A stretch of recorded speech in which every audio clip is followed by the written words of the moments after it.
Good evening. I'm here doing the final video turn-in for week 4 for the portfolio pre-production class. This week I focused mainly on my Twi'lek for my 3rd month. I took the critique from last week and really started working on the more detailed anatomy to get some more forms cut in there and get some more shape to her body. I went through and fixed everything on the back that you told me about and that you went over, and went through and kind of just started working more of those muscle groups into the back as well. Started fixing the neck some more, fixed these up here, so got those looking a little better, and then gave those more of a round and some more volume, so that now they actually look like look a little bit more natural now instead of flat on the bottom and like they don't belong. So we got rid of the ears. I restructured the face slightly, made some changes to the overall shape, and then added a variation of Twi'lek ears. They have different ones, and how they look changes. The tendrils, I worked on those. I lengthened them, used the clay brush to kind of build up some texture on them, tapered them off a little longer than the ones down here, and like pardon me, like the one here with Darth Talon. Hers come down to about here. I just kind of lengthen them a little. And hers, they do a lot with, how they look. They come down to about there, and, they curve a lot. So I just have them kind of there as a base position. I went through, and the only thing I think I need to do is I repositioned her arms. In PCC 3, I might need to reposition her legs, maybe. I think they're looking good, though. Let me do a quick turnaround for you, and I'll go into some more details. So I've got the front view. Go to a 3/4 view for you. I am feeling like the silhouette of her body overall reads a lot more, a lot better, I should say, than it did. I can definitely tell more of the forms are there, so it doesn't just look like a blob of clay. And then we've got the back. Then we'll go to the other side. And then we'll go to the front view. Okay. Once I started kind of looking more into the anatomy and studying that some more, I kind of got more of an understanding of how all this should work.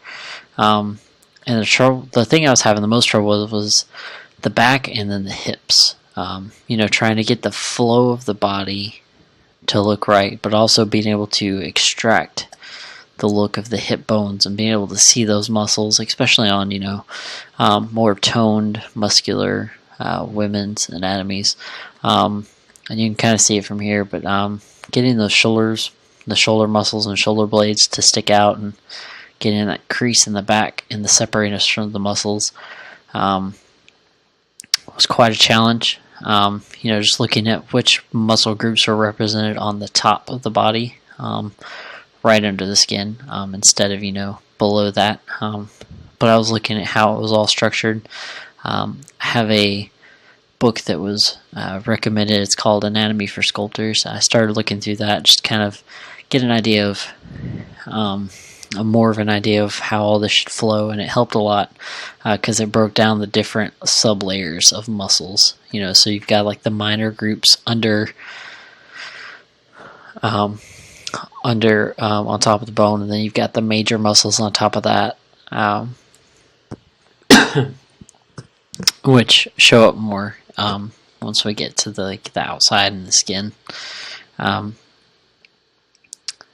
So I got all that done. I went through and did some more trimming on her legs. You know, I went through and just kind of worked in where the muscle groups would be.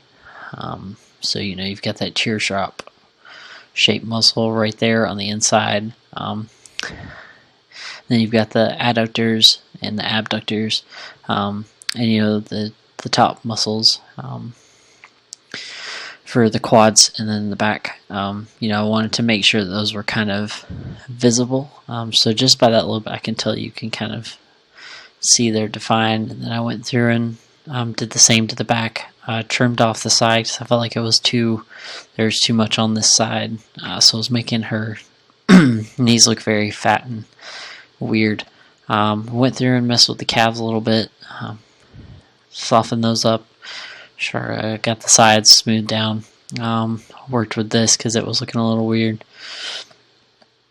And I'll give you a close up at the bottom. We'll turn.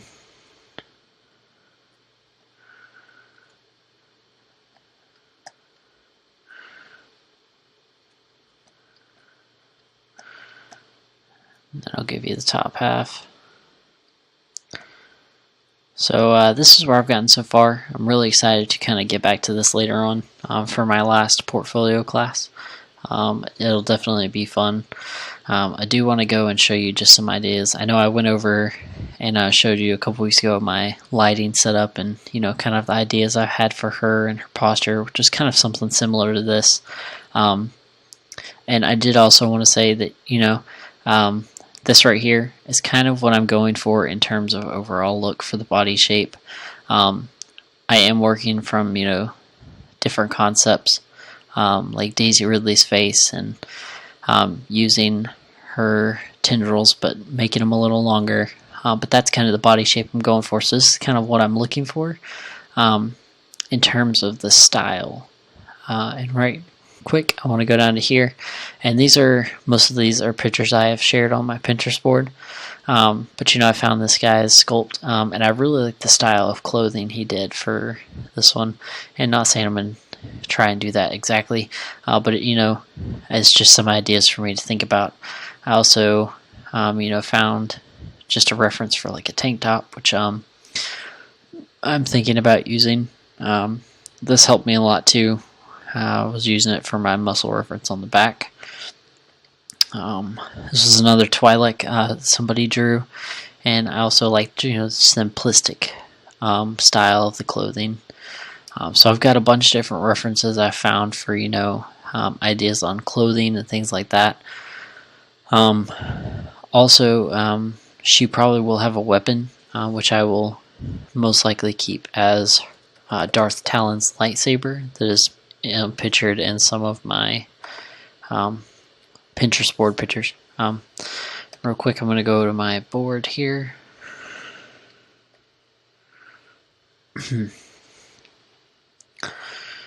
Alright, for PCC3. Alright, and this is a really cool reference I found, you know, that I've thought about looking at for, you know, clothing style. I really think it would be cool to do some kind of jacket, kind of like this right here. I found this reference here, you know, maybe something a little more toned down, subtle, but, you know, still like a kind of a leathery look, weathered kind of jacket. I started looking for a bunch of different tutorials on clothes and different ideas. So if I was to do like a dress type of thing, I really think it would be cool to try and do like a tight draping cloth that kind of sticks to her so you can see her curve still, but then you can still tell there's fabric there, creasing on the body. I looked at things like this, you know, simple tank top and shorts. You know, I've got a bunch of different references. But yes, I will be going something for similar to that as we finish up. And I know I've kind of got a lot of references in here and a lot of different things that I'm looking at, but that's kind of what I'm going for. And so this is where I've gotten to so far, but I'm definitely looking forward to taking a break from this one and moving on to my celebrity bust again. I do want to thank you. Thank you for all the help this month, all the good critiques, all the helpful top tips and everything. Thank you very much, and I'll see you next week.